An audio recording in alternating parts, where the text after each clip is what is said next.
Welcome to another episode of Wilson's Fine Woodworking. Today we're going to talk about how do you fit a curved piece into a straight dado without ruining the piece or ruining the edges of the dado. The trick is, and if you look at this, I'll show you a little bit better, but this thing is quite curved, will not go into that dado. It's out by at least 1/8 of an inch. Now we need some clamps. You need ones that will not slip, and you clamp that piece of plywood at the one end, and if you clamp it, you can see at the other end the extreme gap there.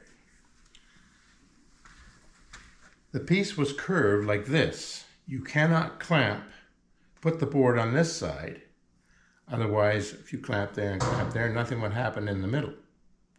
You have to put it on that side and clamp here to pull it, and here to pull it. Okay, now we put the other clamp in, and you'll see it get pulled in. There it is, all set. Now we can lift out our spacer. That was just there so that the clamping portion of the wood would be up in the air and not interfere with our dado when we drop it in. And come there, it drops straight in quite easily.